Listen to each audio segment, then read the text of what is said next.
வணக்கம் நண்பர்களே. Time waster and time consumer. Author இந்த புக்கில் என்ன சொல்லியிருக்காருன்னா, டைம் வேஸ்டர்னா எந்த இதுதான் டைம் வேஸ்டர். நிறைய டைம் என்ன செய்வோம்னா, நம்மளோட மீட்டிங்காக இருக்கலாம், ஒரு சில ஃபோன் கால்ஸாக இருக்கலாம், இல்லை சிட்சாட்டாக இருக்கலாம், இல்லை ப்ரௌஸ் பண்ணுறதா இருக்கலாம், இல்லை சோஷியல் மீடியாவில் இருக்கலாம். இந்த மாதிரி விஷயங்கள்லாம் டைம் வேஸ்டர்னு அவர் சொல்கிறாரு. ஸோ இந்த டைம் வேஸ்டரையெல்லாம் நீங்கள் ஒரு பர்டிகுலர் டைம் ஸ்லாட் ஃபிக்ஸ் பண்ணி அதில் போட்டு வச்சுருங்க.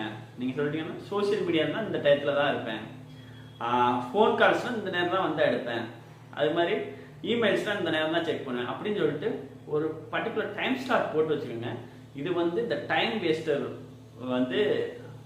சொல்கிறார். டைம் வேஸ்டர் கான்செப்டில் இந்த விஷயங்கள்லாம் சொல்கிறாரு. இதெல்லாம் பண்ணால் இதெல்லாம் டைம் வேஸ்டர், இதெல்லாம் சேவ் பண்ண முடியும் நம்ம டைமை அப்படின்னு சொல்கிறாரு. நம்ம ஒர்க்கை ஆர்கனைஸ்டாக இந்த எல்லாத்தையும் கரெக்டாக இந்த டைம் தான் நான் கால் அட்டன் பண்ணுவேன், இந்த டைம் தான் மெயில் செக் பண்ணுவேன், இந்த இடம் சோஷியல் மீடியாவில் இருப்பேன் அப்படின்னு சொல்லிட்டு இந்த டீட்டெயில்ஸை ப்ராப்பராக நம்ம செட் பண்ணி வச்சிட்டோம்னா இது நிறையா டைம் வேஸ்டர் ஆக்டிவிட்டியை கண்ட்ரோல் பண்ணுவாங்கிறாரு. அதுக்கப்புறம் டைம் கன்சியூமர் அப்படின்னு ஒரு சில விஷயங்கள் சொல்கிறாரு. அது என்ன, ரிப்பிட்டேட்டிவாக நம்ம ஒரு சில டாஸ்க் பண்ணுவோம், அந்த டாஸ்கையெல்லாம் அவர் டைம் கன்சியூமர்னு சொல்கிறாரு.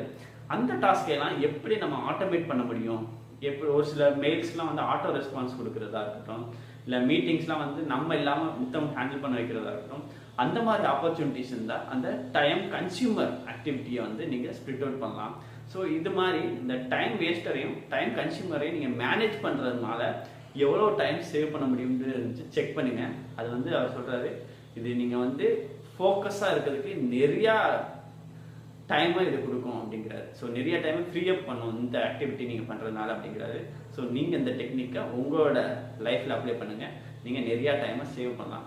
ஸோ அவர் சேவ் பண்ணிட்டு அவர் சொல்கிறாரு, அவர் எப்படி சொல்கிறாருன்னா, ஏதாச்சும் நீங்கள் ஒரு விஷயத்த பேசுகிறீங்க, மீட்டிங்கில் இருக்கீங்க எதுனா, ஸோ உங்கள்கிட்ட ஒருத்தவங்க எக்ஸ்பிளைன் பண்ண வராங்கன்னா டைரெக்டாக உங்களை அப் டு த பாயிண்ட் என்ன நீங்கள் சொல்ல வரீங்கன்னு டைரெக்டாக சொல்லுங்கள். எனக்கு ஸ்டோரி தேவையில்லை, எனக்கு என்ன கண்டென்ட்டுங்க தான் தெரியணும் அப்படின்னு கிளியர் கட்டாக கேட்டு தெரிஞ்சுக்கோங்க. ஸோ தேவையில்லாத ஸ்டோரிஸை டிஸ்கஸ் பண்ணிட்டு டயத்தை வேஸ்ட் பண்ணாதீங்க அப்படின்னு சொல்கிறாரு.